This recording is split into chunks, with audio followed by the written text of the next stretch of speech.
5, si no me equivoco, hemos comenzado.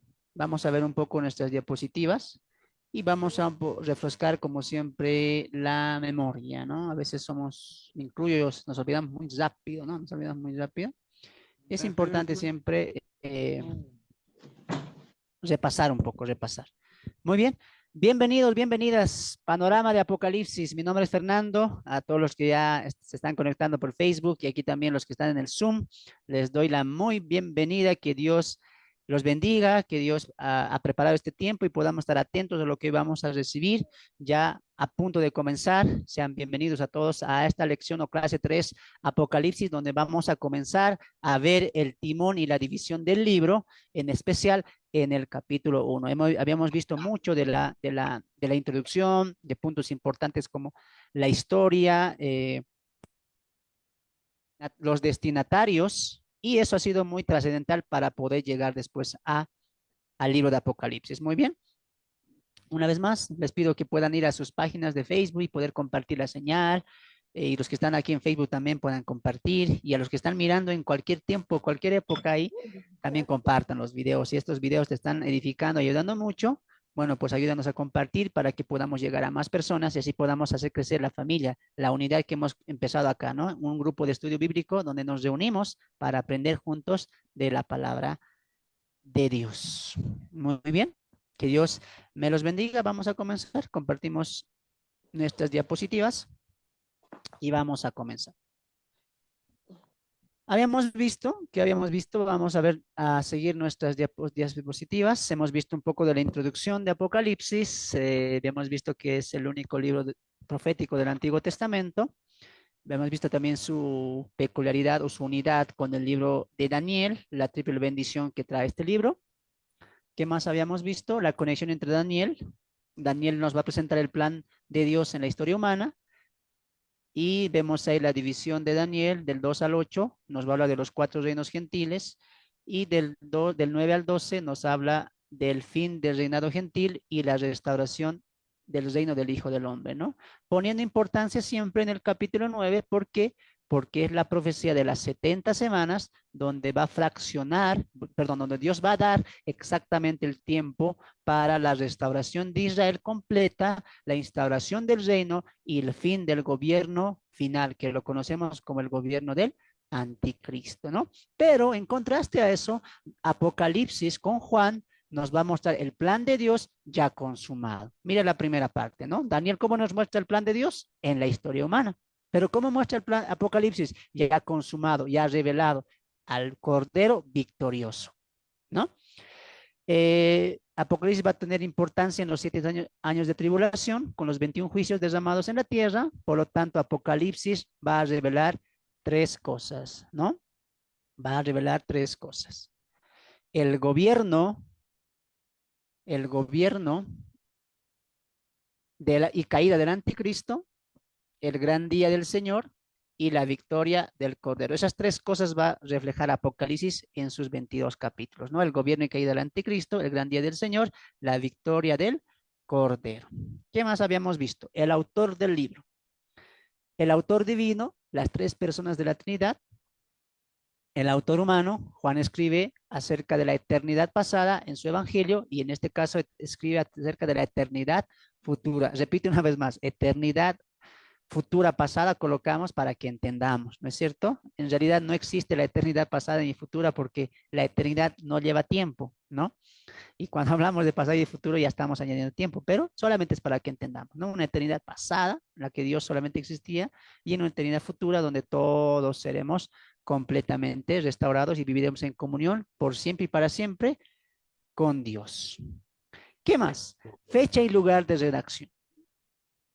Fecha y lugar de redacción. Ya había muerto. Aproximadamente, ¿no? Aproximadamente, entre los años 95 al 96 se escribe Apocalipsis, es un aproximado. Si tú ves en otros autores que dicen 97, 99, no te hagas lío. Muy bien, es un aproximado. Ahora, ¿qué más? ¿Qué más habíamos visto? Estamos repasando por si acaso, ya hemos tocado punto por punto. La revelación fue dada en la isla de Patmos.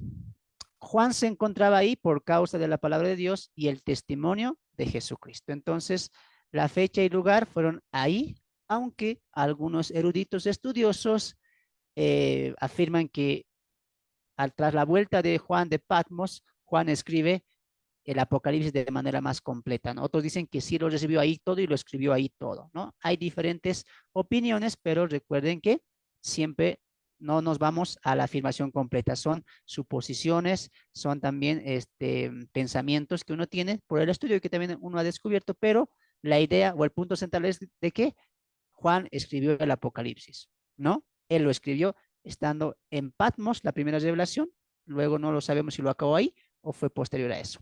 Muy bien, ¿por qué estaba en Patmos? Porque por la palabra de Dios y el testimonio de Jesucristo. ¿Qué más hemos visto? Los destinatarios, ¿no? El versículo 1 del primer capítulo nos muestra que esta carta era para sus siervos y estos siervos principalmente son los 7 líderes de las 7 iglesias, ¿no? Es claro el libro cuando dice, escribe esto a los 7 ángeles, ¿no? A los 7 siervos específicamente para dar continuidad a las 7 iglesias de Asia Menor. Pero esto trasciende a todo aquel que lee, oiga y guarde las palabras de este libro y por principio se refiere a los miembros de estas iglesias en ese tiempo. Y esto lo vamos a entender, creo que ya la siguiente semana cuando entremos al mensaje de las 7 iglesias. Muy bien. ¿Qué más? Apocalipsis tiene una gran riqueza, pues este libro tiene una realidad divina que tiene que ser percibida por cada hombre en cada generación. Dios nos muestra la revelación del futuro para que afecte nuestro presente hoy. Eso es lo que habíamos enfocado importantemente en el destinatario de Apocalipsis que trasciende hasta nuestras épocas. ¿Qué más? Características del libro. El uso del Antiguo Testamento. Veíamos algo muy importante, ¿no? En cuanto a cantidades, porque alguien decía o alguien contabilizaba que más de la mitad de los 404 versículos que tiene el Apocalipsis, más de la mitad, es decir, 278, vienen del Antiguo Testamento. Ahí nomás nos da un mensaje la Biblia, que tenemos que entender el Antiguo Testamento, por lo menos de manera panorámica. ¿Qué más?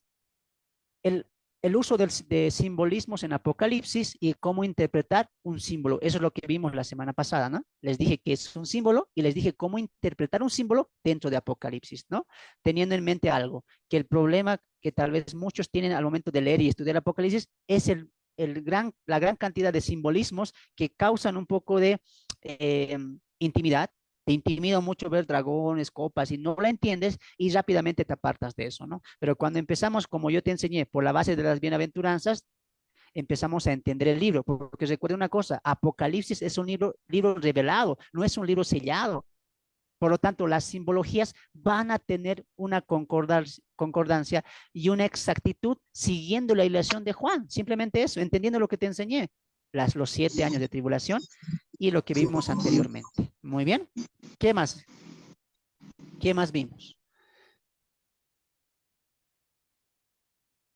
Vimos 6 propósitos teológicos, ¿no? Propósitos teológicos. Aquí creo que es donde quedamos y te llevé a 2 líneas, ¿no? El propósito teológico en cuanto al conocimiento de Dios y el propósito teológico en cuanto al plan de Dios consumado, ¿no? Entonces, esas 2 líneas es la que vimos, ¿no?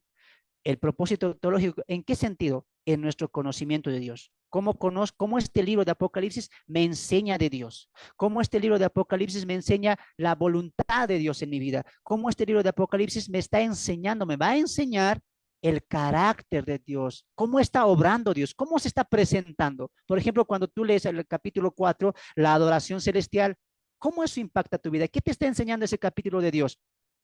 Que los ángeles le alaban, que los 4 querubines están diciendo santo, santo, santo, te están mostrando el carácter de Dios, su santidad, su poderío, su eternidad. ¿Te das de cuenta? Ese es el mensaje teológico que tú tienes que extraer, no solamente de Apocalipsis, de toda la Biblia y de cualquier libro.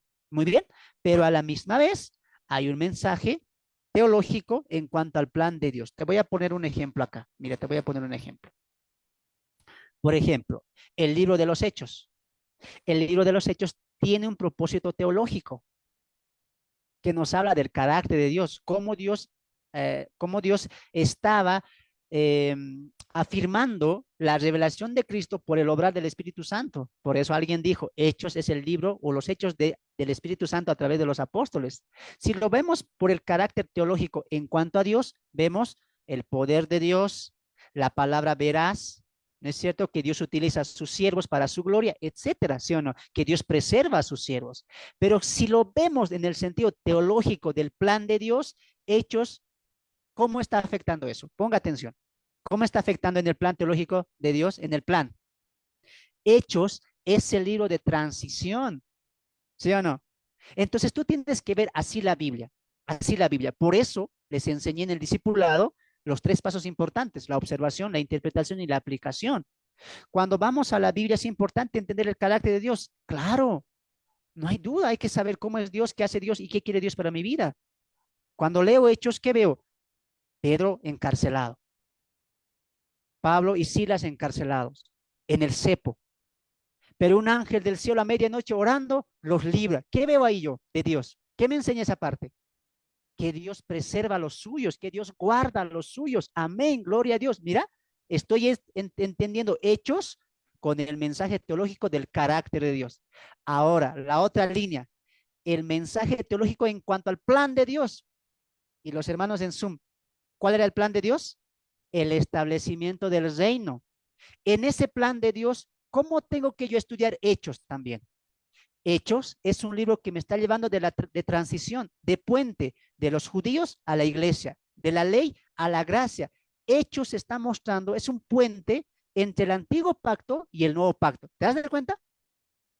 Esos son las dos líneas teológicas que tú tienes que ver a la hora de estudiar un libro. No solamente el carácter de Dios, claro que sí, pero también cómo ese libro está aportando al plan y consumación que Dios tenía desde antes de la fundación del mundo. ¿Entendieron eso? Hagan un like ahí o digan amén. Amén. Muy bien. Amén. Eso. Amén. Qué bueno. Amén. Anoten eso siempre, ¿ya? Anoten eso, es importante.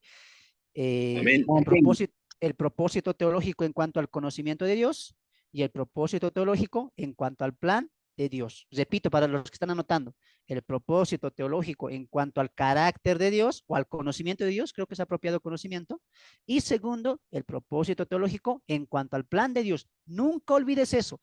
Es el libro que tú vas a estudiar, tiene un propósito en el plan de Dios, más allá del propósito de conocerle a Dios. Avanzamos. Avanzamos.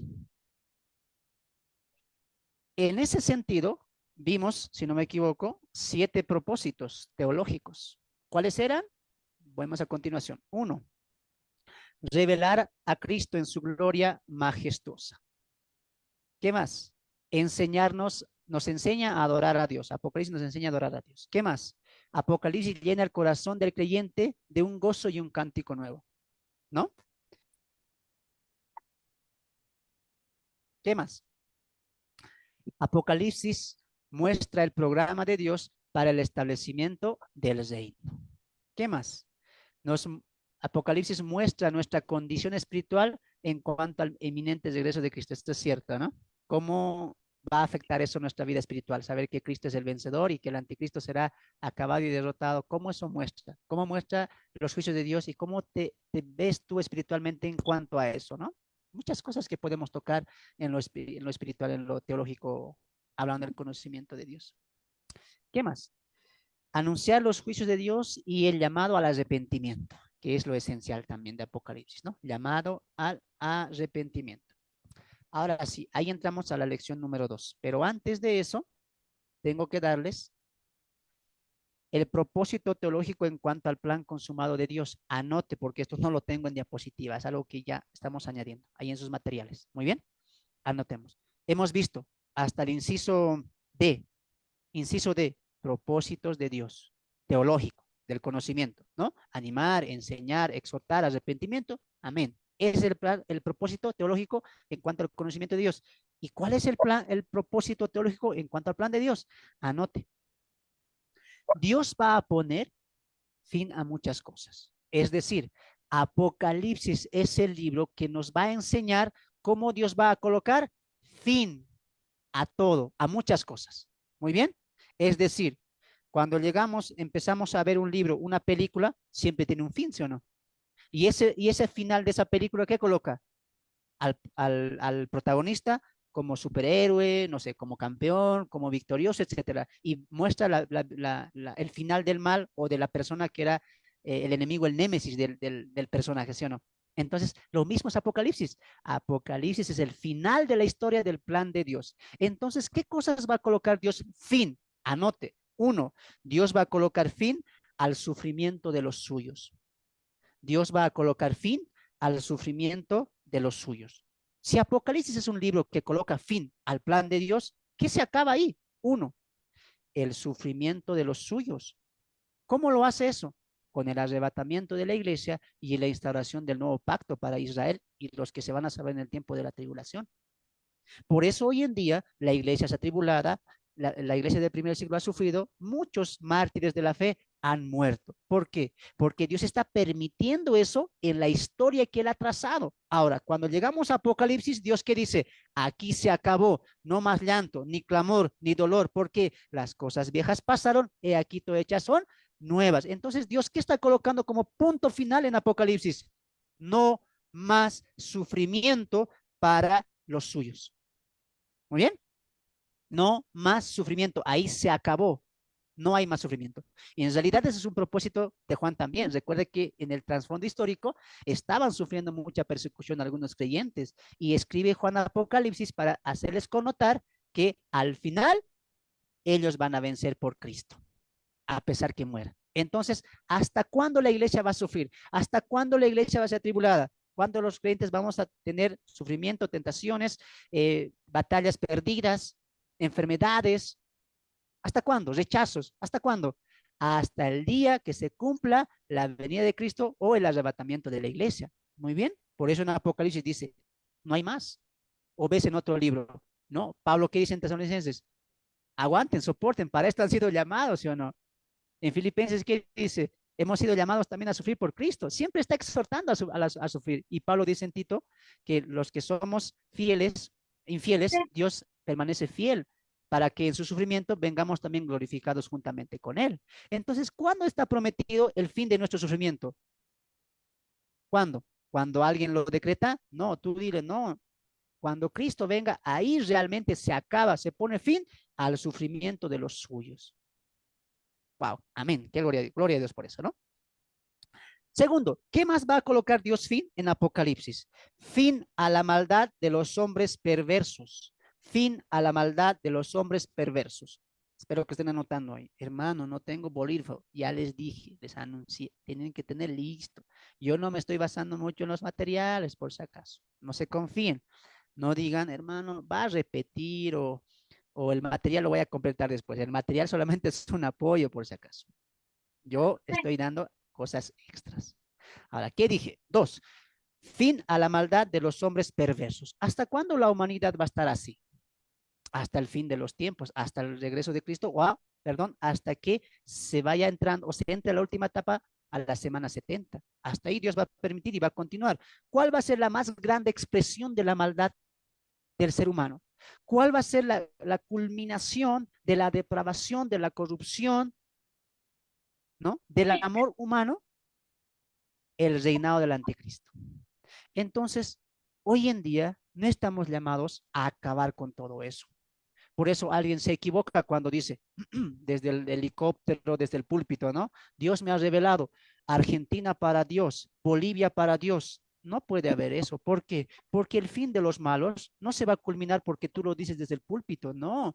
Se va a culminar en Apocalipsis, cuando el anticristo engaña a muchas naciones. Ahí se va a consumar a los malvados. Ahí van a tener término ¿quiénes?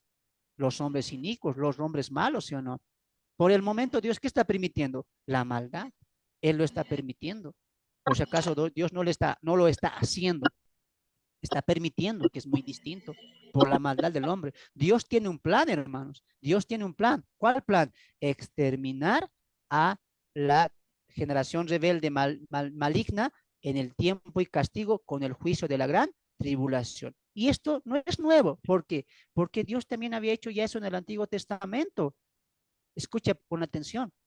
Cuando Abraham recibe el pacto la promesa de Dios en Génesis capítulo 12, avanzamos a Génesis capítulo 15, solamente ponga atención. En esa conversación, cuando Dios le dice a Abraham, sepárame animales, pártenos en la mitad, palomitas, etcétera, pártelo, ¿qué pasa? Abraham se duerme, ¿sí o no? ¿Y qué le dice Dios a Abraham? Tu descendencia 400 años pasará, etcétera, etcétera, pero yo juzgaré a ese pueblo. Entonces, Dios, en los 400 años y algo más que la nación de Israel estaba en Egipto, ¿qué permitió? La maldad del amorreo, del jebuseo, del jerjeseo, ¿no es cierto? Y de todos los feos, de todos. ¿Dios permitió, sí o no? Permitió. Dios tenía un plan, exterminar a esa generación cananea que era idólatra, que era perversa, maléfica. ¿Y cómo Dios lo hizo? Con su pueblo. Dios utilizó su pueblo para poder traer juicio, a esa nación que estaba viviendo en completa corrupción. ¿Sí o no? Claro. Dios siempre tiene un plan, exterminar, pero no es en tu tiempo. No. Dios tiene un plan. Voy a exterminar a los malos, pecadores, inicuos, a los hijos de desobediencia. ¿Cuándo? Va a haber un final de todo. En la tribulación. Ahí van a sentir el juicio del cáliz de Dios. Entonces, en Apocalipsis, ¿qué nos está mostrando? ¿Qué está colocando Dios en fin en Apocalipsis? El final de la maldad de los hombres perversos, sus acciones, todo. Así que no te extrañes si hoy en día, si mañana pasado, las guerras aumentan, la sedición, las matanzas, los homicidios. Recuerde una cosa, Apocalipsis nos enseña, vendrá un fin y ahí consumará Dios su ira. ¿Muy bien? Tercero, ¿qué más va a colocar fin Dios? Dios va a colocar fin a la falsa religión. Dios va a colocar fin a la falsa religión. Dios va a colocar fin a la falsa religión. A ver, aquí vamos a hacer una pregunta a los del Zoom y a los que están ahí en el Facebook. ¿Ya? ¿Cuántas religiones habrá en el mundo, hermanos? A ver, los del Zoom pueden prender sus micrófonos o los que gusten por chat. ¿Cuántas religiones habrá en el mundo? Dos. Muchísimas religiones hay en el mundo. Dos, hermano. Dos. Bien, otros dicen dos, otros dicen muchos, otros dicen decenas. Yo también creía que mucho. A ver. 4.200, hermano. Según ¿Ah? Google. 1.200, ¿cuánto dice el Google? A ver, ya googlearon otros. 4.200, hermano. ¿No ve? Según Google. Ya vemos esa cantidad, ya vemos esa cantidad. A ver, en el Facebook, pregunta también para ustedes, ¿no? ¿Cuántas religiones hay en el mundo entero? ¿Cuántas religiones habrá? ¿Se han preguntado eso? Alguien dijo 1.000 tantos. El Google arroja arriba de 1.000, si no me equivoco, ¿no? Pero, ¿cómo podemos saber eso? Porque Apocalipsis va a colocar fin a la falsa religión. Entonces preguntaríamos, ¿a cuántas religiones va a colocar fin? ¿A todas? ¿A muchas? ¿A las 1.000 tantas? ¿A las decenas, centenas que hay? ¿O a los dos, como alguien dice? ¿No? Entonces la pregunta era, ¿cuántas religiones hay? Y la respuesta, ¿cuál es? Por favor, para los que están por primera vez, y los que algunos ya lo saben, ya lo han dicho, solamente hay dos religiones, ¿no? Dos religiones. No, hermano, ¿cómo es posible? Hay la mormona, la adventista, hay la metodista, ¿no? La de la secta de Israel, etcétera. No, solamente hay dos religiones. Y esto quiero que aprendas ahora. ¿Por qué hay solamente dos religiones? Porque dos son, perdón, las dos existen, han existido siempre. La verdadera y la falsa. No hay más. No hay más. Hay dos tipos de religiones. Y las dos tipos de religiones te van a llevar a dos distintos tipos de manera de salvación. La verdadera a la fe en Cristo y la falsa a las obras. Ponga atención lo que voy a decir. ¿Ya? Ponga atención. Hay una frase como un cliché que se maneja, ¿no? Y dicen, Dios no es religión. Dios es relación. ¿Cuántos han pensado así? ¿Cuántos han hablado de hecho? ¿O no han escuchado eso? A ver, levanten la manito. ¿Cuántos han escuchado o han hablado Yo, de eso? yo lo dije, sí. Dios no Yo es también dije, religión. lo acepto. Me arrepiento. Reprendida. Ahí, arrepentida, a ver. Escuchamos esa frase en el Facebook, ¿no? En redes sociales. Dios no es religión, Dios es relación. ¿Es verdad eso? En realidad, desde el punto teológico, no. Porque Dios es también religión. ¿Qué es religión? Partamos de ahí a ver, ¿qué es religión? Religión, amados hermanos, es una creencia, ¿no? Es un sistema de creencias en lo cual nosotros creemos. Muy bien. Pero ¿por qué nuestra religión es verdadera? Porque nuestra religión está cimentada en las escrituras. Ponga atención a lo que voy a decir.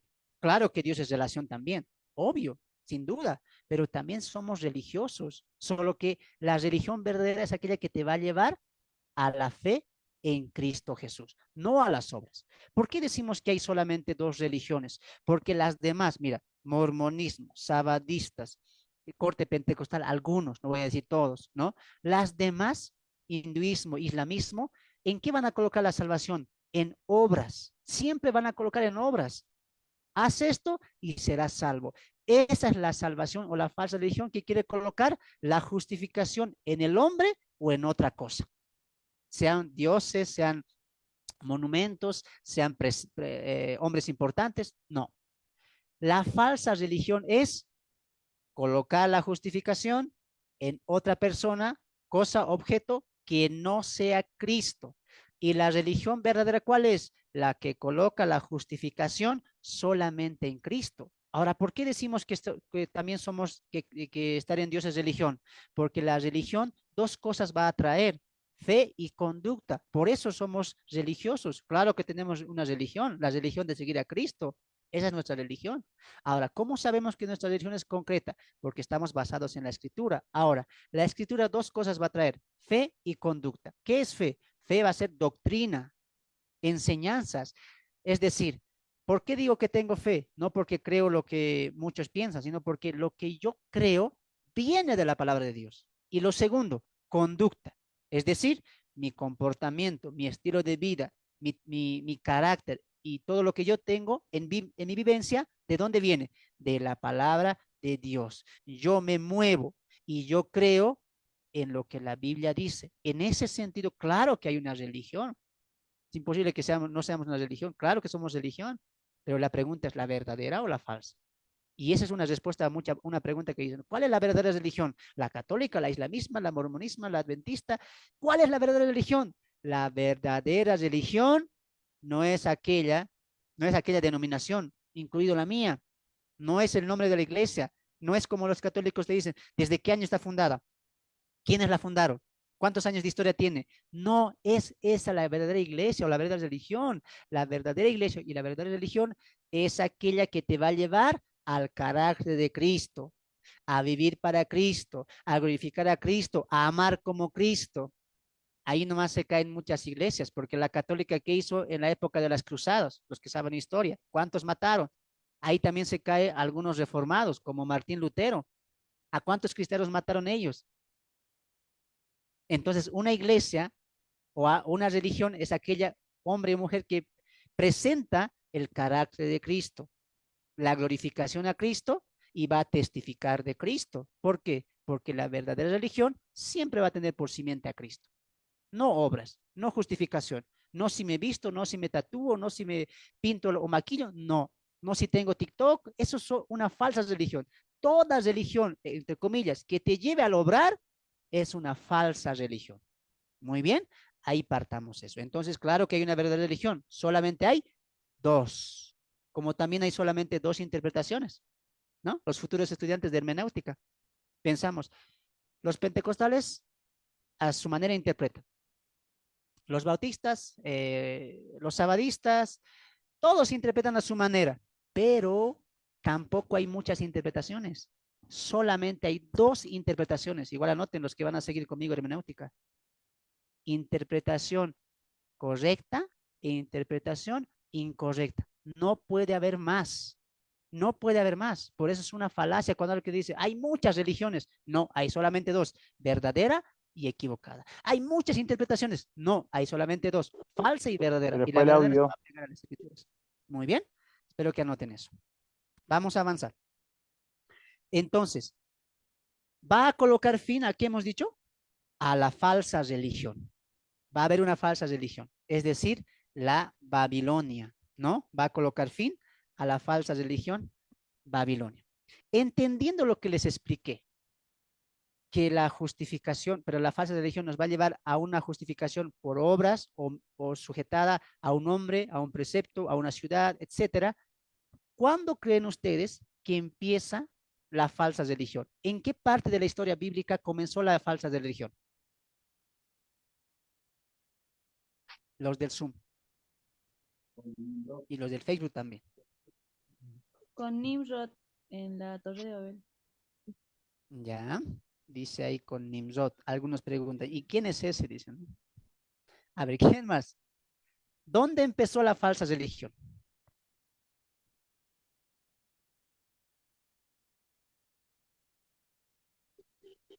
En ¿Nadie? el sacrificio que ofreció, no, a ver, ¿cómo se llama? ¿Caín? Caín. Ya. A ver, ¿alguien más? ¿Dónde empezó la falsa religión? ¿Dónde tuvo su primer comienzo?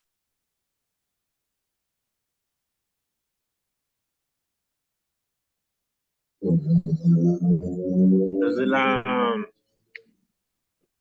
vida ya. A ver, ¿quién más? Dijeron Babel. Ah, en el huerto del Edén para mí tuvo su principio. Muy bien. Ahí, hermano Gregorio, colóquese una estrellita, hermano. ¿Cuándo empezó la falsa religión? Hablando ya de toda la línea, de toda la falsa Nimrod. religión, en Génesis. Ponga atención, ponga atención.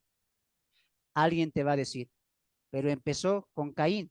En cierto sentido, sí, porque recuerde que falsa religión es colocar la justificación en hombre o en autoridad, en un país, etcétera, o en una justificación por obras, como Caín. En ese sentido, sí, pero tuvo un origen. Babel también es un inicio, pero el inicio fue Génesis capítulo 3.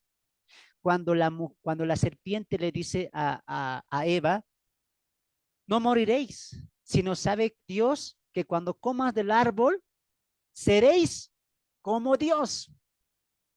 Ya está colocando la justificación o está colocando la importancia en el hombre. Por eso es falsa religión, porque no está colocando por encima a Dios. Va a colocar a quien sea, reino, reyes, animales, como dice Pablo en Romanos capítulo 1. ¿Cuándo comenzó la falsa religión? Génesis capítulo 3, con la caída del hombre. Ahí comenzó el punto de inicio, es ahí. Todo lo que vamos a ver después, lo que dijeron ustedes, Babel, Nimrod, Caín, sí son, pero están viniendo como procesos del inicio que comenzó en el huerto del Edén. Exacto, ahí comenzó.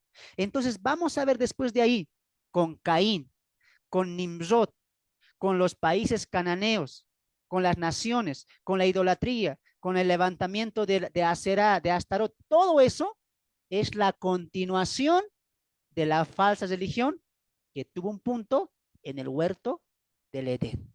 Muy bien. Ahora, ¿cómo continuó eso? Y alguien lo escribió aquí por mensajes, ¿no? Hay muchos cortes de la falsa religión, sí, pero siguen siendo una unidad. Falsa religión, falsa religión. Siguen sumando a todo eso. ¿Dónde va a colocar fin Dios a la falsa religión en Apocalipsis? ¿Alguien del Zoom?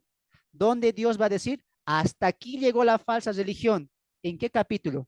¿O con qué personaje?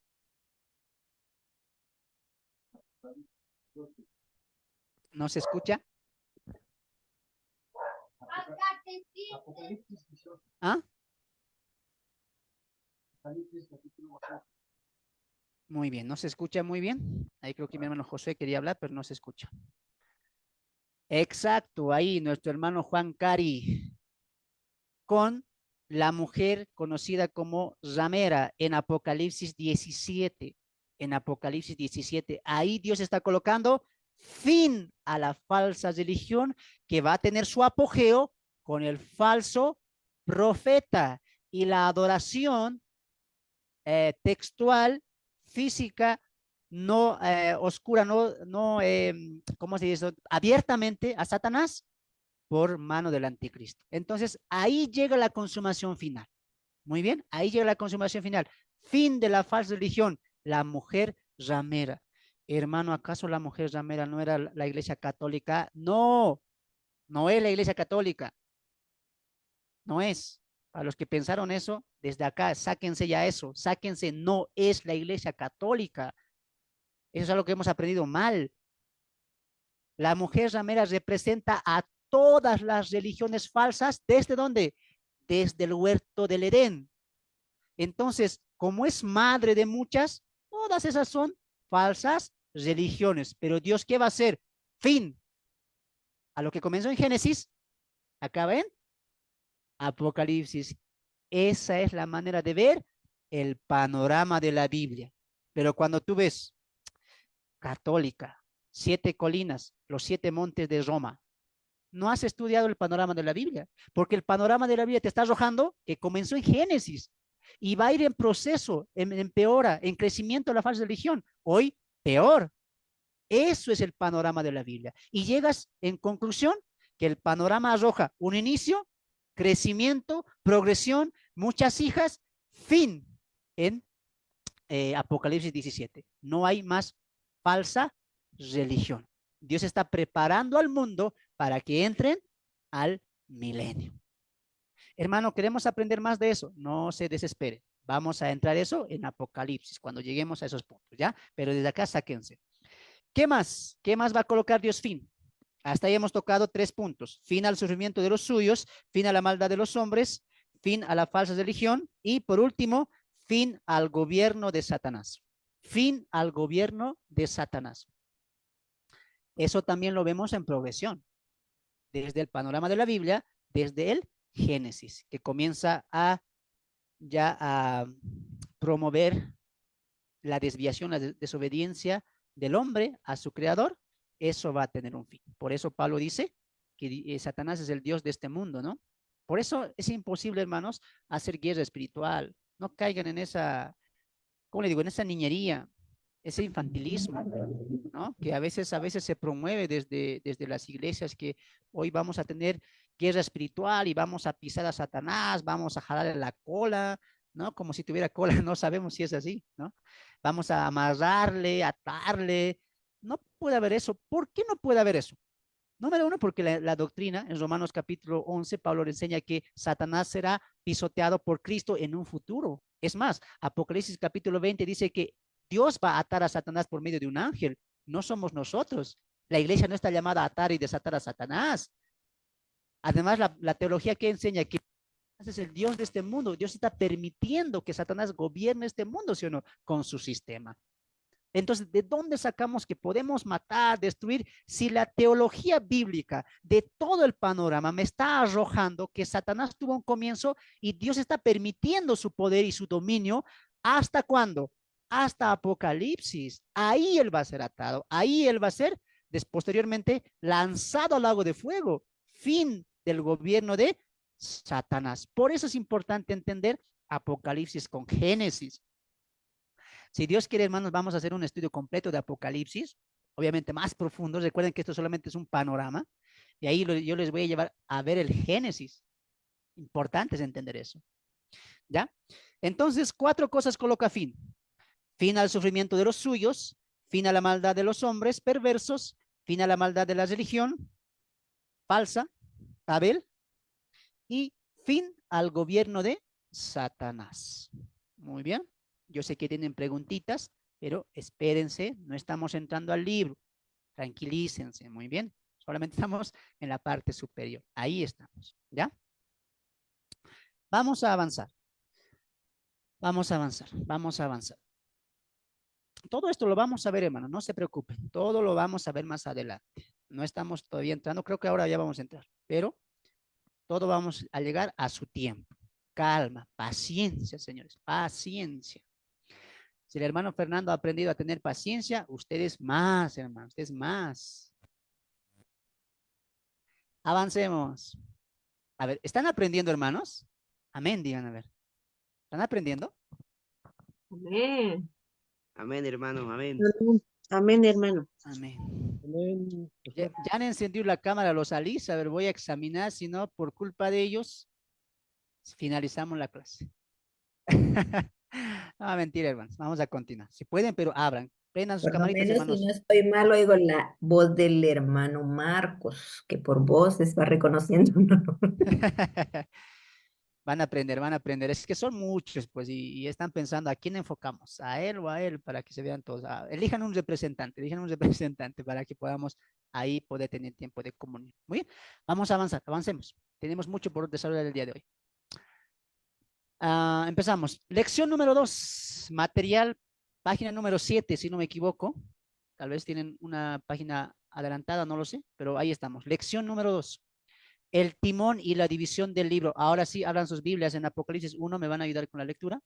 Desde acá, hermanos, entramos al libro. Se acabó la introducción. Espero que les haya gustado mucho la introducción. Vamos a entrar al libro. Os repito una vez más, este es un estudio panorámico para que comprendas el Apocalipsis, no es un estudio profundo. Muy bien. Entramos. El verso clave. El verso clave. El libro de Apocalipsis es considerado el libro más difícil de entender por la diversidad de símbolos y figuras que son poco entendibles. Pero cuando analizamos el libro, ahí damos de cuenta que Dios nos ha dado su propio esquema del libro. Y se encuentra, ahí está, este es el texto clave, Apocalipsis 1:19. Este es el mapa, el timón que nos guiará a la comprensión y desarrollo del libro. Todos juntos ahí con sus Biblias. Apocalipsis 1:19, escribe las cosas que has visto y las que son y las que han de ser después de estas. Subraya ese texto. Ese es el texto clave para entender Apocalipsis. Subráyalo, anótalo ahí, ponle, no sé, ahí una marca con algo, no lo sé, aunque con tu sangre coloca, no sé, pero haz algo, anota ese texto ahí, ¿ya? Apocalipsis 1:19 es el timón, ¿no? O podemos decir, es el volante, como del auto, ¿no? ¿Qué es lo que va a manejar el auto? El volante, ¿no? Es lo que nos permite guiar. Entonces, ¿cómo nos vamos a guiar en los 22 capítulos? Este texto es el conductor, el guía, el esquema. Muy bien. Entonces, el verso clave de todo el libro es Apocalipsis 1:19, pues es el texto que va a dividir el libro en 3 partes y también en 3 tiempos. Ahora sí, vamos a la diapositiva. El verso clave, que ya habíamos mencionado, ¿cuál es? Divide el libro, fracciona el libro, estructura el libro en 3 partes y a la misma vez en 3 tiempos. Y ahorita vas a entender por qué tiempos. Muy bien. Entonces, este es el texto clave. Apocalipsis 1:19. Las cosas que has visto, las cosas que son y las cosas que han de ser después de esto. Avanzamos. La primera división se encuentra en la primera frase, las cosas que has visto. La segunda, las cosas que son. Y la tercera, las cosas que serán después de esta. Todavía no me van a llenar el cuadrito, todavía, cálmense, yo les voy a dictar. Vean la pantallita, esto creo que ya lo tienen en su material. Hay algo que llenar. El cuadrito lo vamos a llenar conmigo, ¿ya? Miren la pantallita. Entonces, ¿en cuántas partes y tiempos ha dividido Apocalipsis? 3. Los del Zoom. Las cosas que has visto, ¿en qué tiempo está? Pasado, presente, futuro. Tiempo pasado. Muy bien. Entonces, ¿qué anotamos ahí? Pasado. Las cosas que son, ¿en qué tiempo está? Pasado, presente, futuro. Presente. Presente. Presente, muy bien. Entonces, ahí colocamos presente. No se preocupen, no copien esto, hermanos. Ya tienen ustedes sus cuadritos. Esto es para los del Facebook. Ustedes los con material ya tienen sus materiales. Vamos a llenar conmigo más adelante. Las cosas que serán después de estas, obviamente es futuro. Entonces, vemos aquí las 3 partes, ¿no? Las 3 partes que se fracciona Apocalipsis. Pasado, presente, futuro. Las cosas que has visto, las cosas que son, las cosas que serán después de esta.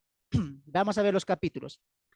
Capítulo 1, mira, ahí estamos dividiendo el libro en capítulos ya. Las cosas que has visto nos va a tomar el capítulo 1. Las cosas que son el presente, capítulo 2 y capítulo 3, y las cosas que serán después de estas, capítulo 4, capítulo 22. Muy bien. Muy bien. Hasta ahí hemos entendido. Muy bien.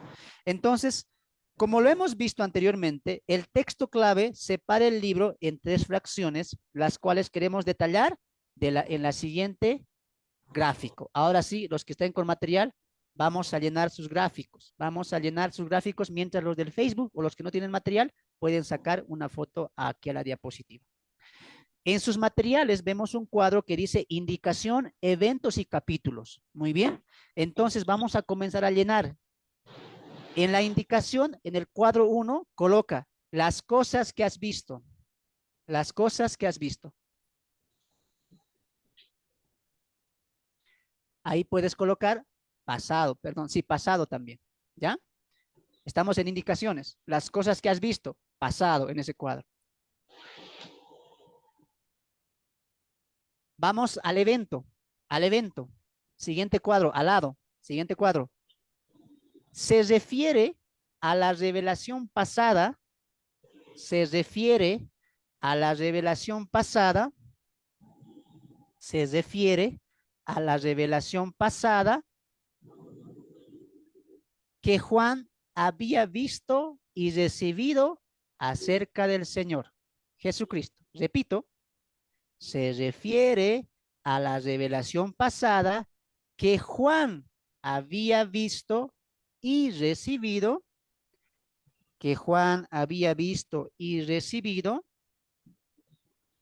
acerca del Señor Jesucristo. Se refiere a la revelación pasada que Juan había visto y recibido acerca del Señor Jesucristo. Bueno, tú ya sabes ahí capítulo 1 coloca, ¿no? Ahí en capítulos, capítulo 1. Es decir, todo ese periodo o esa fracción va a involucrar solamente el capítulo 1. Avanzamos. Estamos en el segundo cuadro de indicaciones. Coloca en el primer cuadro las cosas que son. Las cosas que son. Estoy en indicaciones, segundo cuadro. Indicaciones, segundo cuadro. Las cosas que son. Vamos al evento, segundo cuadro. Evento. Obviamente es el presente, ¿no? Presente. Se refiere a la revelación que Juan, se refiere a la revelación que Juan está recibiendo en su presente. Se refiere a la revelación que Juan está recibiendo en su presente sobre las 7 iglesias de Asia. Sobre las 7 iglesias de Asia. Se refiere a la revelación que Juan está recibiendo en su presente sobre las 7 iglesias de Asia que habían en el tiempo de Juan. Que habían o que existían también, ¿ya? Que existían en el tiempo de Juan. Repito, se refiere a la revelación que Juan está recibiendo en su presente sobre las 7 iglesias de Asia que habían o que existían en el tiempo de Juan. Ahí en capítulos, en el tercer recuadro, capítulo 2 y capítulo 3. Es decir, que vamos a ver el presente, las cosas que son abarcadas en los capítulos 2 y 3. Capítulos 2 y 3. Tercer cuadro de indicación, lo que obviamente por esas razones viene es las cosas que han de ser después de estas. Coloca ahí. Las cosas que han de ser después de estas. Las cosas que han de ser después de estas. Evento, obviamente es el futuro. Evento, se refiere a la revelación se refiere a la revelación que Juan recibiría sobre el futuro. Se refiere a la revelación que Juan recibiría sobre el futuro, coma, hasta el establecimiento del reino de Cristo, hasta el establecimiento del reino de Cristo y la herencia de los santos, hasta el establecimiento del reino de Cristo y la herencia de los santos. Muy bien, muy bien. Capítulo 4 y capítulo 22 es lo que va a abarcar eso. Capítulo 4 y capítulo 22. Bueno, hasta el final del capítulo, ¿no? Capítulo 4, capítulo 22. Ahora sí, vamos a continuar. Teniendo el cuadrito listo, avanzamos. Entonces, hemos fraccionado, dividido el libro según el versículo clave del libro de Apocalipsis. Pasado, presente, futuro. Las cosas que has visto, las cosas que son y las cosas que han de ser después de esta. Avanzamos. Entramos al punto 1. Debemos comprender que en el estudio teológico de la Biblia, Dios contempla la historia humana en tiempos y en dispensaciones. Después vamos a hablar de eso. Y aunque ambos tienen el mismo fin, cada uno tiene actores y procesos distintos. Subraye eso. Cada uno tiene actores y procesos distintos. Anote, subraye eso en sus materiales. Por ejemplo, esta es la división en tiempos del libro de Apocalipsis. Veremos y entenderemos la división dispensacional en la siguiente lección, pero contemplemos en esta lección la división temporal, es decir, en tiempos, pasado, presente y futuro.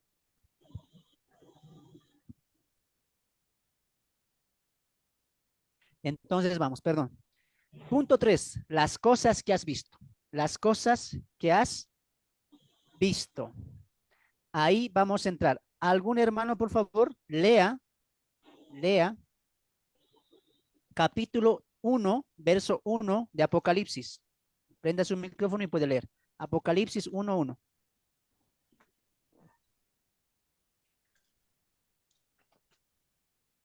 Amén.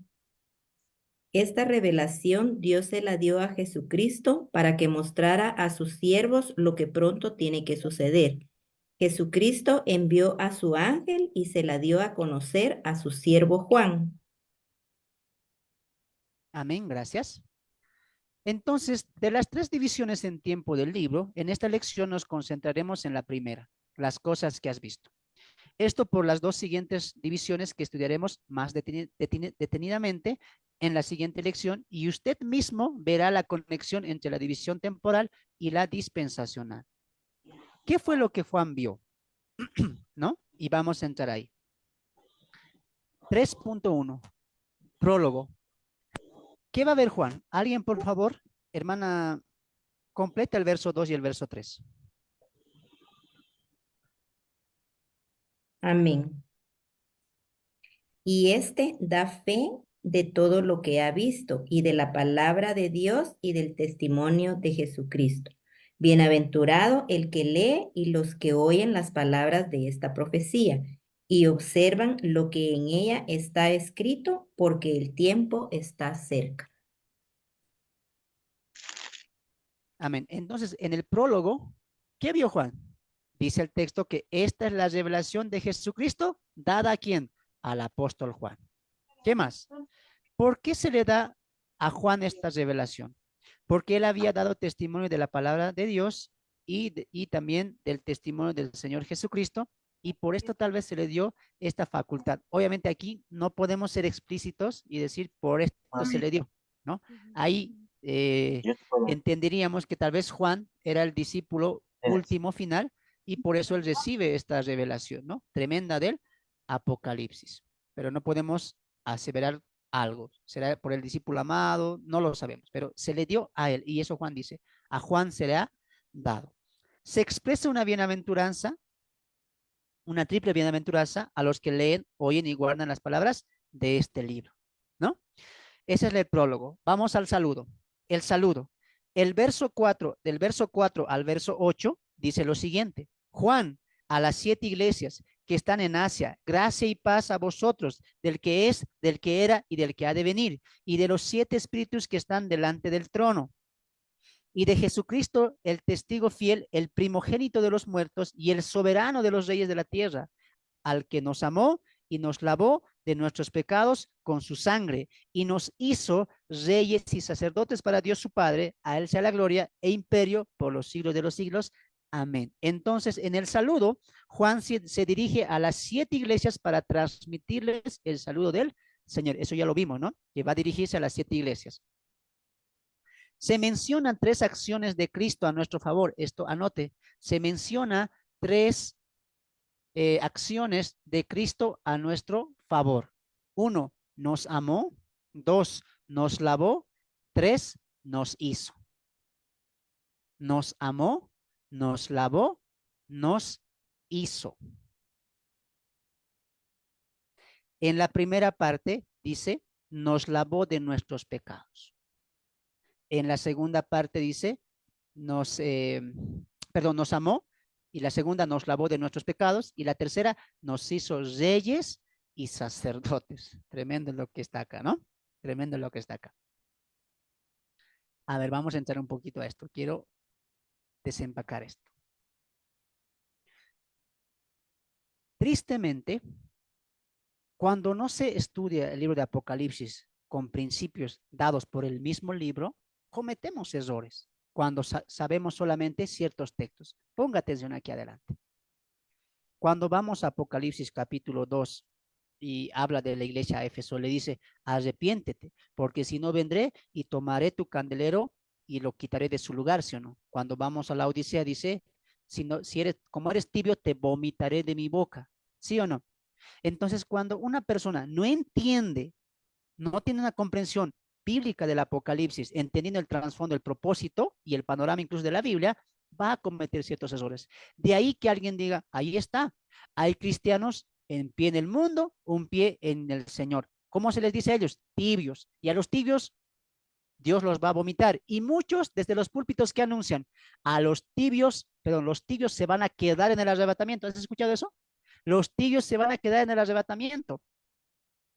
Los que sean como los de Éfeso, que estén sin su primer amor, se van a quedar, los va a quitar su candelero, ¿no? Y borrará su nombre del libro de la vida, etcétera. Hay textos en Apocalipsis, en el mensaje de las 7 iglesias, que uno lo interpreta y dice, ahí está, un cristiano tibio, se va a quedar, lo va a vomitar de su cuerpo, la iglesia todavía, ¿no? Lo interpreta así. Pero mira,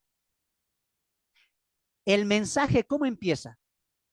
A las 7 iglesias, dice. El mensaje es para las 7 iglesias. Ahora, de estas 7 iglesias, Cristo aquí les da 3 atributos, 3 trabajos que Cristo hizo a favor de ellos. Ponga atención, no escriba nada. Estas 7 iglesias son salvas. ¿Por qué? Porque Cristo dice, nos lavó. Juan dice, nos lavó. Nos amó y nos hizo reyes y sacerdotes. Partamos de lo siguiente. Cuando leemos el libro de manera escritural, literal y de manera comprensible según el contexto y el propósito, entendemos lo siguiente. Las 7 iglesias son salvas porque dice, nos amó, nos lavó de nuestros pecados, por lo tanto eran salvas. ¿Cómo podemos interpretar cuando dice, te quitaré tu candelero, borraré tu nombre, eres tibio? ¿Cómo podemos interpretar? No hablando de la salvación. No está hablando de la salvación, está hablando de las obras más adelante, pero quiero cimentar lo siguiente. Algo es claro para Juan y algo es claro para Cristo. Las 7 iglesias, juntamente con las 7 estrellas, que son los 7 pastores, son salvos. Si el texto dice, nos lavó de nuestros pecados, ya nos ha hecho reyes y sacerdotes y nos ama, ¿cómo tú puedes decir? Aplicando la iglesia a Éfeso, aplicando la iglesia a la Odisea, Dios se van a quedar cristianos tibios, cristianos mundanos. No existe ese término en la Biblia. Tú no puedes utilizar Apocalipsis 2 y 3 para decir a alguien te vas a quedar, no eres salvo, Dios te va a expulsar. No, ¿por qué? Porque ya lo está cimentando, Juan. Son salvos porque los ama, los ha perdonado sus pecados. ¿Y qué más? Les ha hecho reyes y sacerdotes y están a la diestra de Jesús. Por lo tanto, conclusión, antes de entrar a los mensajes de las 7 iglesias, las 7 iglesias son salvas. Nadie duda de eso. Entonces, ¿qué significa? No borraré tu nombre, quitaré tu candelero, te vomitaré. ¿Qué significa eso? Para empezar, no habla de obras, porque ¿cómo empieza el mensaje? Yo conozco tus obras. El mensaje de las 7 iglesias va a enfocar, ¿Cristo qué? La salvación, no. Obras. Muy bien, anote eso, ya estoy adelantando lo que veremos la siguiente semana. Pero cuando vemos el libro desde el prólogo, saludo, ya estamos cimentando bases, por eso es importante leer el capítulo 1. Muy bien, ¿qué más? Dice, nos hizo reyes y sacerdotes. Esto va a ser muy importante para lo que vamos a ver en el milenio. Cuando dice el capítulo 20, se pusieron tronos y se sentaron ahí los que tenían capacidad de juzgar, ¿no? Entonces, anote eso que lo vamos a ver más adelante. No quiero entrar en detalles. Muy bien. Reyes y sacerdotes. Tiempo pasado. Nos hizo. No dice nos hará. Tampoco dice nos lavará nuestros pecados. Ya nos lavó los pecados. Ya nos ama. Son creyentes. No hay duda de eso. Es equivocado decir que los mensajes de a las 7 iglesias pueden llamar a la pérdida de salvación. Imposible. Porque el capítulo 1 ya cimienta eso. Muy bien. Continuemos. Se atribuye su inminente regreso y dominio preexistente, ¿no? Cuando él dice el alfa y el omega, el principio y el fin, obviamente está hablando de su eternidad, ¿no? Ahí, si alguien está viendo, para los que enseñan y creen que Jesús no es Dios y es el Hijo de Dios, eso es un gran error, ¿no? Alguna vez alguien le preguntó a un testigo, ¿para ustedes Cristo es Dios? Y los dice, no, es el Hijo de Dios. ¿Es Dios? No, el Hijo de Dios. El Hijo de Dios, ¿no? Aquí el Hijo, ¿qué dice? Mira, dice 8. Yo soy el alfa y la omega. Ese yo soy, ¿a qué te recuerda? ¿No? Al Antiguo Testamento. Yo soy el alfa y la omega. El principio y el fin. Dice el Señor. El que es, el que era y el que ha de venir, el todopoderoso. Entonces, Cristo mismo, ¿qué se está atribuyendo? Eternidad. El principio y el fin, el alfa y el omega, eternidad. Te voy a ayudar con una ilustración que nos enseñaron para rebatir esto. Te voy a enseñar. Cuando alguien te diga, no, Cristo no es Dios, el Hijo de Dios es. Como que Él tuvo un comienzo, ¿no ve? Él tuvo un comienzo. Ahora, tú le vas a preguntar. Yo les pregunto a ustedes. Mira, esto van a hacer ustedes con los demás. Por ejemplo, una persona que tiene un hijo, vamos a colocar un padre, tiene su hijo de 12 años. Pregunta para los del Zoom. Vamos a colocar un nombre. Vamos a colocarle José al papá. Muy bien. José tiene un hijo de 12 años. Pregunta para los del Zoom. ¿Cuántos años de padre tiene José? ¿Cuántos años ya está ejerciendo su paternidad?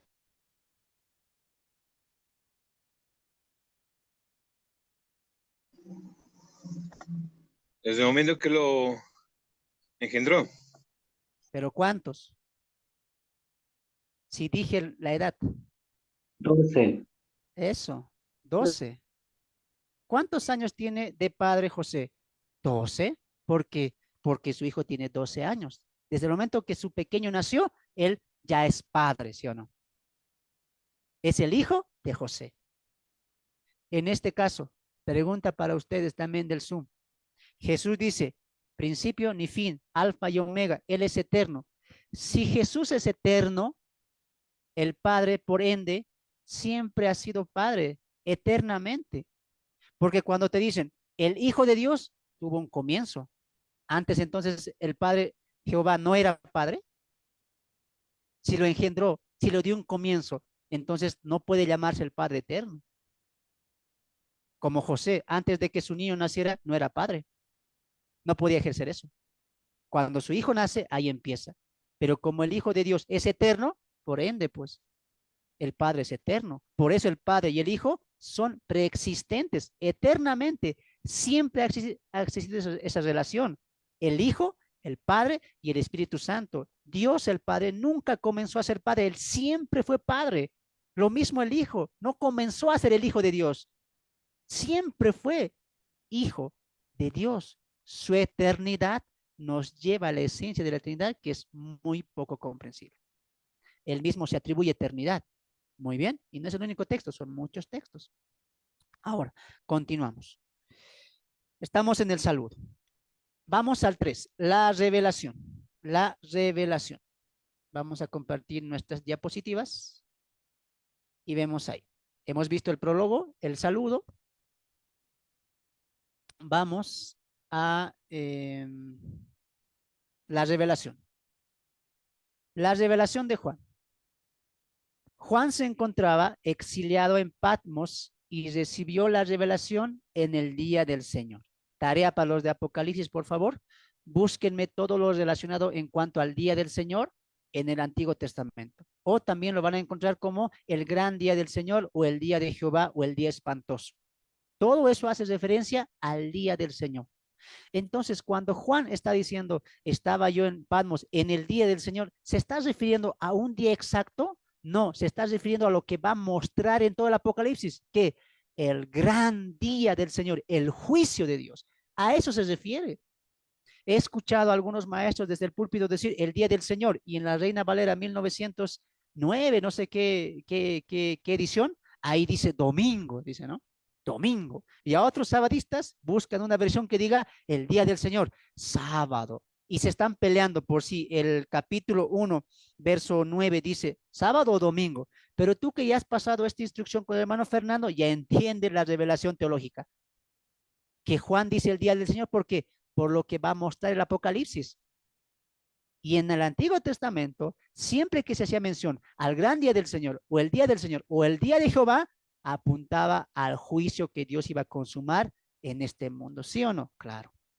Por eso es importante que busques ahí un detalle, los menciones del Antiguo Testamento en cuanto al día del Señor. ¿Qué más? A Juan se le ordena enviar este mensaje a las 7 iglesias. ¿Cuáles son? Éfeso, Esmirna, Pérgamo, Tiatira, Sardis, Filadelfia, Laodicea. Por favor, los del Grupo Panorama, memorizar completo esto. La siguiente semana, pregunto cuáles son las 7 iglesias. No saben, hermanos, no sé, van a hacer,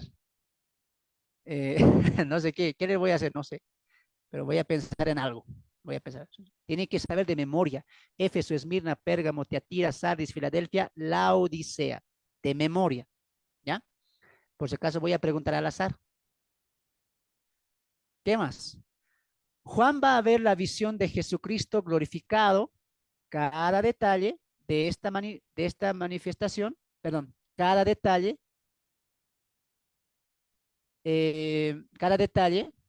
nos va a mostrar una manifestación de los 3 atributos de Cristo: su poder, su gloria y su divinidad.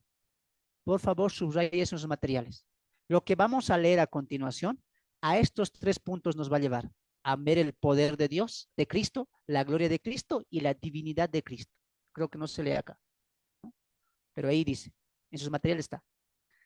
Esta revelación que Juan nos va a mostrar a continuación, 3 cosas nos van a apuntar de Cristo: el poder de Cristo, la gloria de Cristo y la divinidad o la deidad de Cristo.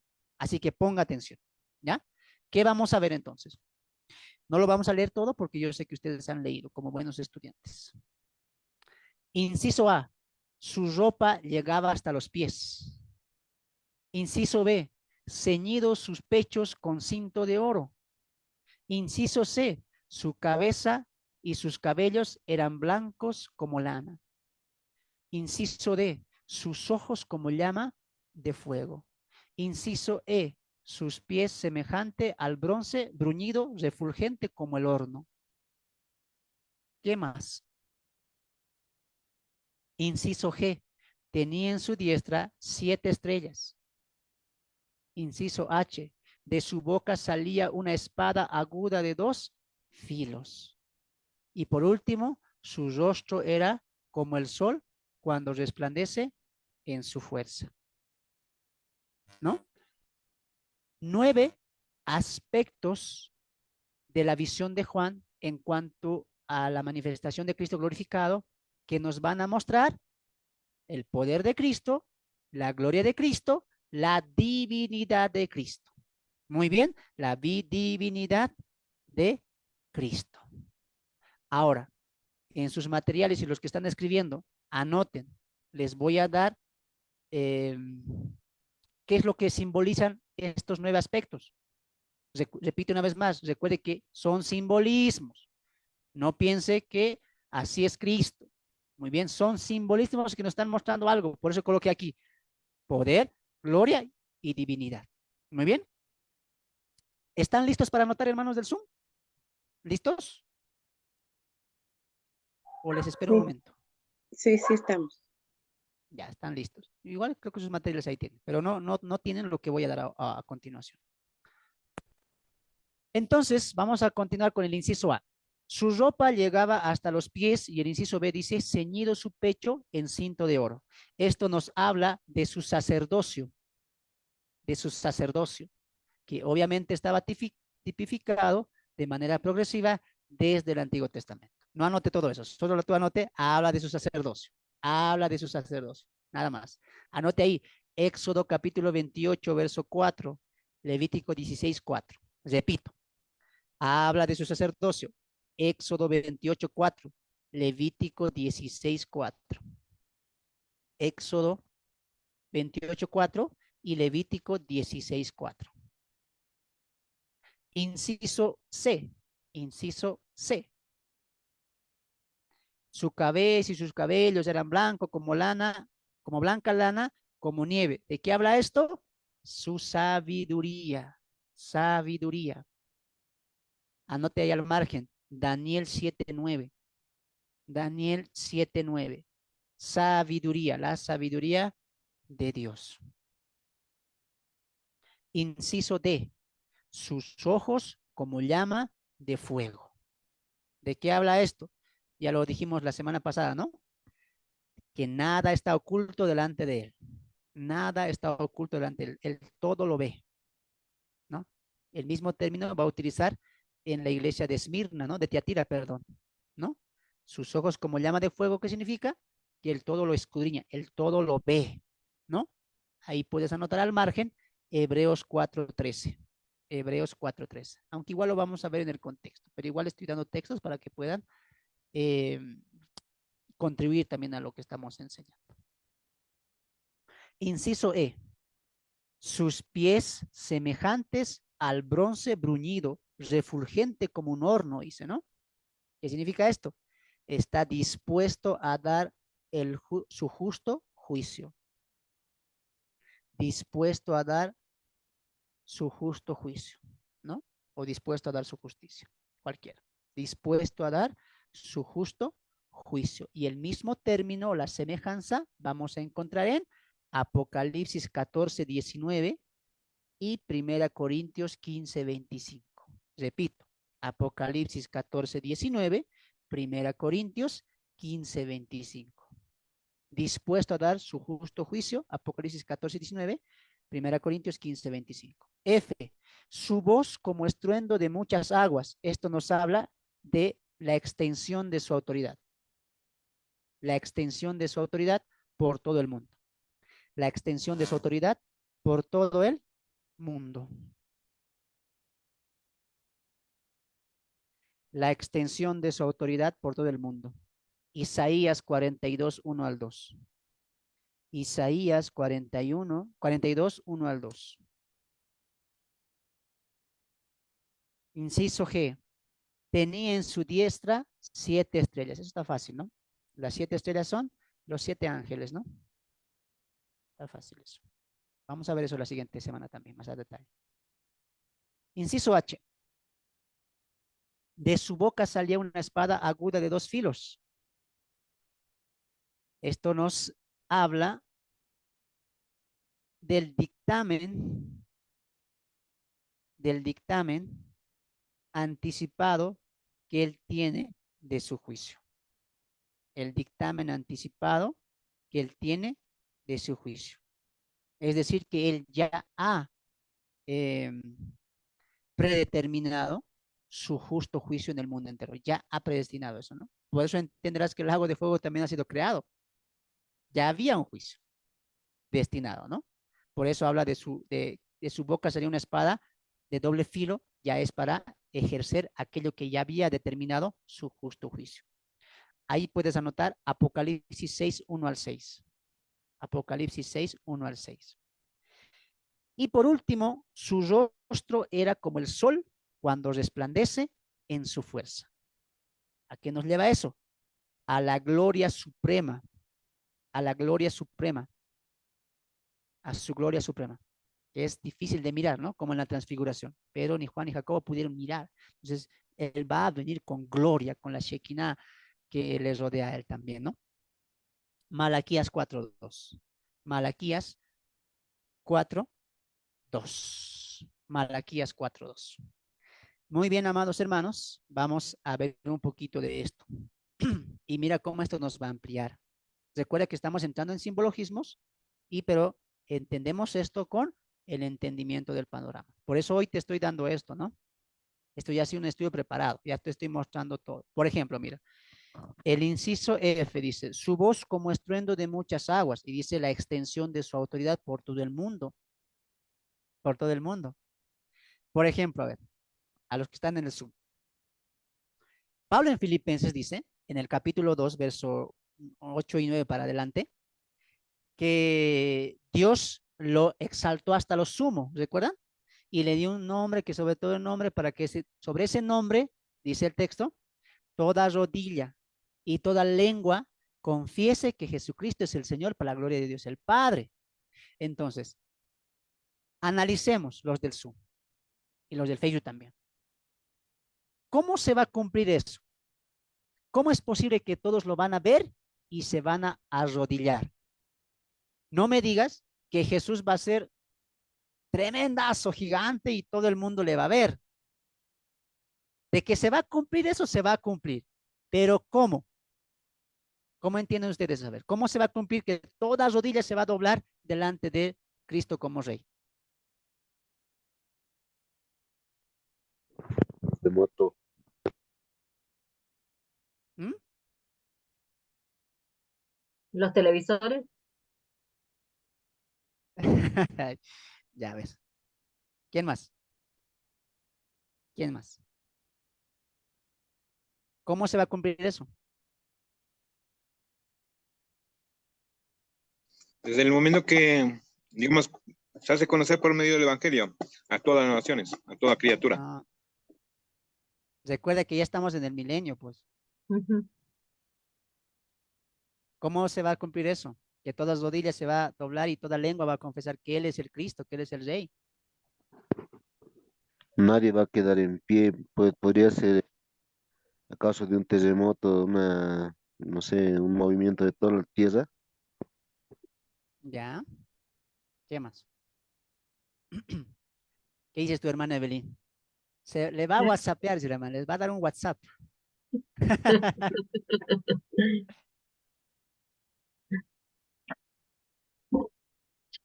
A ver, piensen, pues piensen. A ver, ¿cómo se cumple eso? Recuerden que estamos ya en el milenio.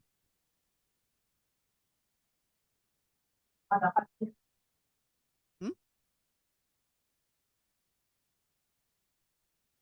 En el juicio.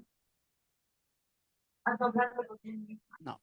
Que Recuerden que vamos estamos en el... a rendir cuentas y conforme lo que hayamos hecho así seremos juzgados. No.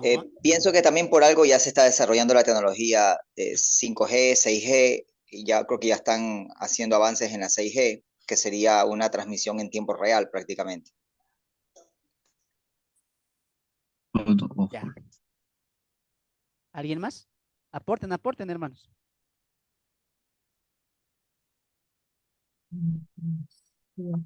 ¿Cómo se cumple esto? Cadena nacional, internacional. Va a haber periódicos, dicen, ¿no? Periódicos va a haber ahí. Muy bien. Entonces, entendamos lo siguiente, ¿no? Eso es un poquito lo que yo quiero ayudarles a ustedes, ¿no? Que traten de entender esto con la teología de la comprensión de toda la Biblia. O sea, una respuesta fácil sí sería, como dijo nuestro hermanito, ¿no? Tal vez caiga un terremoto, etcétera. Puede ser. Alguien dirá, la tecnología está subiendo. ¿Y te imaginas ahí, en el milenio, con nuestros chats, así, te imaginas? No, pues hermano, obviamente que no va a haber eso, pues todo va a ser Ay, restaurado, pues todo va a ser espero restaurado. que no ¿No haya ve? nada de eso. Todo va a ser restaurado. Todo va a ser restaurado. No es que Dios va a permitir, bueno, Dios va a utilizar la tecnología para que por ahí me conozca. No, pues recuerda que ya todo ha sido restaurado.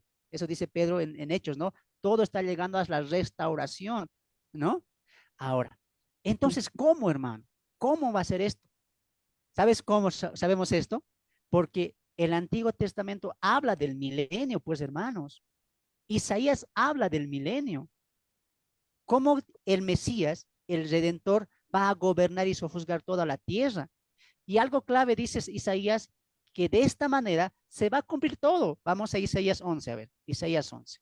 Isaías 11. Ya estoy entrando al libro, mira, sin querer queriendo estoy entrando ya, pero vamos a ver.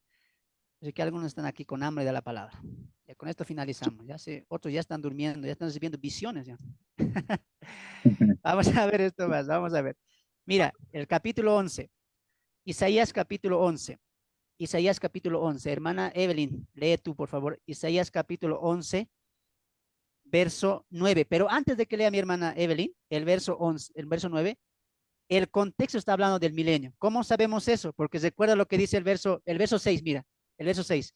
Morará el lobo con el cordero y el leopardo con el cabrito. Se acostará el becerro y el león y la bestia doméstica andarán juntas y un niño lo pastoreará. No hay duda, está hablando del reinado del Mesías, aunque aquí no lo dice milenio, pero nosotros sabemos que es el milenio. Muy bien. Entonces, todo el capítulo va a hablar del milenio, del milenio. Ahora, el verso 9. Ahí está la respuesta. Lea, hermana Evelyn. Verso 9.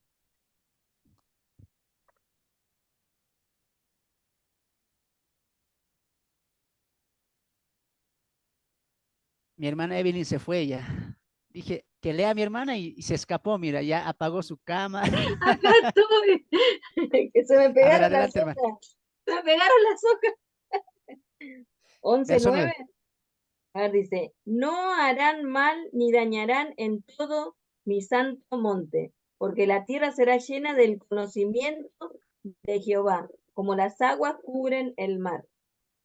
¿Está bien? Amén. Amén. Ahora miren aquí adelante. Miren. Y ustedes van a entender tremendo lo que es la escatología entendiendo el panorama. ¿Cómo va a cumplirse eso de que todas las naciones van a tener que confesar sí o sí que Él es el Cristo, el Rey, porque va a estar reinando? Y muchos se van a arrollar delante. ¿Cómo se cumple? No por la tecnología, no por un terremoto, no por una voz, no, porque dice el texto que en el milenio toda la tierra será llena del conocimiento de Dios. Muy bien, como las aguas cubren el mar. Todo el mundo va a saber que él es el Cristo, el que está gobernando, que Él es el ungido, que Él es el Rey de Reyes. Muy bien, así que descartamos terremoto, ¿qué han dicho? WhatsApp, Twitter, descartamos eso. Muy bien, sabemos que va a ser porque su palabra va a llenar todo el mundo. Muy bien, vamos con calmita. Ahora, pregunta para ustedes. Otra vez. No, hermano, dice. ¿Cómo se va a llevar su palabra o el conocimiento de Él al mundo entero? Con la predicación de los 144.000. No, recuerden que ya estamos en el milenio, hermanos. Ya pasó la tribulación, Cristo ya está gobernando. ¿Cómo se va a llevar? ¿Mm?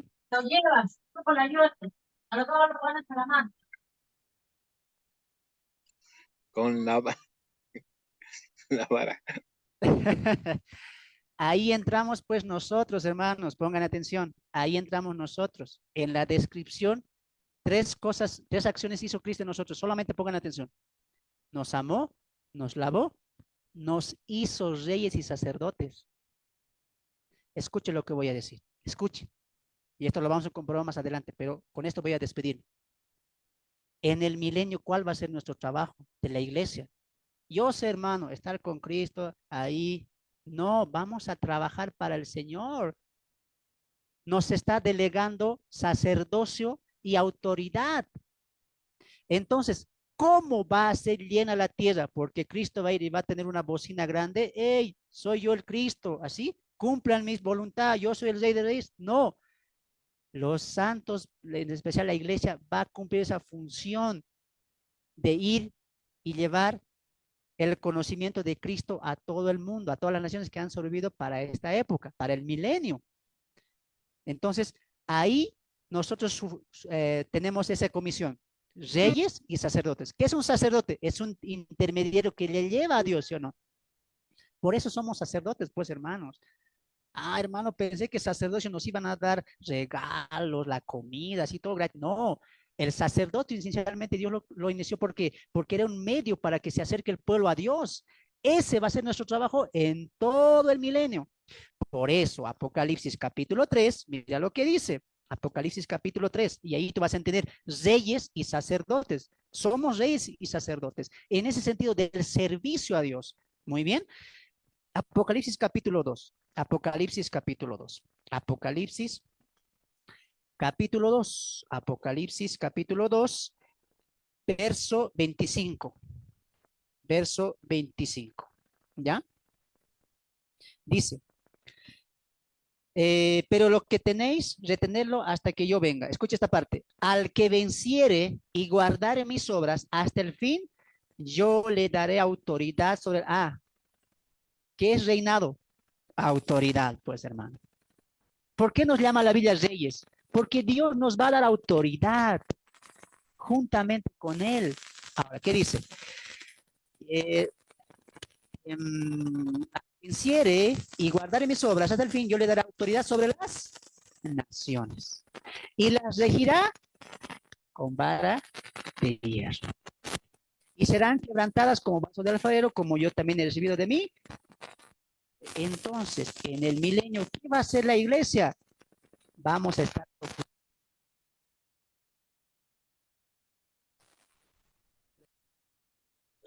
Se cortó el audio, hermano. No se Se escucha, escucha. hermano.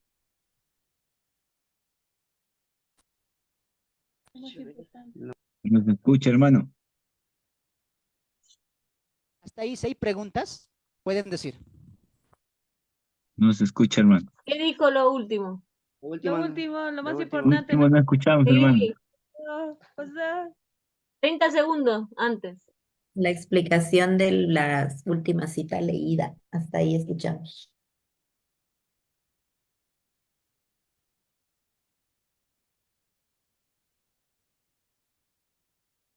Ahí, creo que se acabó la pila. ¿Se me escucha ahí? Amén, Sí, hermano. ahora sí.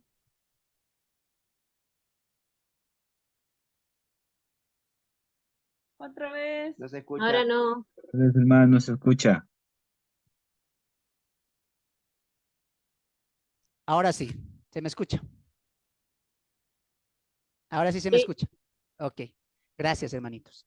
Entonces vamos a concluir con lo siguiente. Nos vemos mañana. No, mentira, man. Sé que no han escuchado. Estoy bromeando, estoy bromeando. A ver, entonces, ¿qué vamos a hacer en el milenio? Vamos a recibir autoridad, ¿no? Vamos a estar sofuscando las naciones. Ahora, ¿por qué dice naciones? Ponga atención. ¿Por qué dice naciones? Porque se va a respetar el pacto judío también.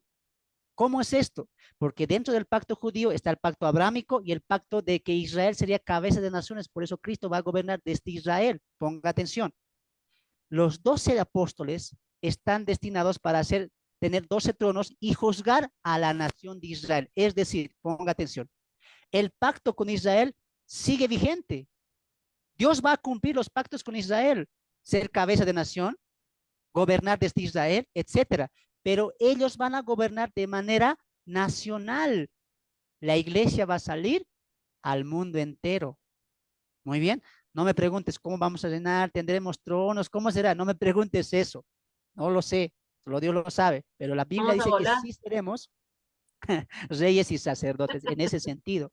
Entonces, hermano, yo pensé que vamos a estar en el milenio comiendo mangos, manzanitas ahí, por fin vamos a descansar así. No, siempre vamos a estar en servicio a Dios. Y los que digan que no, hermanos, mediten, mediten, ¿ya? Siempre estamos al llamado a eso, solo que ahí no habrá cansancio, pues, hermanos. No habrá cansancio, no habrá tiempo, no diremos, acabó mi turno así, no, será un deleite como los 4 querubines. Día y noche no cesaban de qué, de servir a Dios, porque han pasado la eternidad, ¿no? Entonces, como tendremos cuerpos glorificados, ya todo será diferente. Hay promesa a la iglesia de ser reyes y sacerdotes. Muy bien. Ahora sí, con eso vamos a finalizar. Ay, quisiera explicar todo, quisiera explicar todo, pero les estoy explicando un poquito de eso. ¿Hay preguntas acerca de eso? ¿Dudas? ¿Comentarios? Con eso vamos a finalizar. A ver, ¿quiénes se quedaron desanimados? No, hermano, yo quería descansar 1000 años, dice. Buenas noches, pastor. Yo tenía una pregunta del versículo 7 del capítulo 1.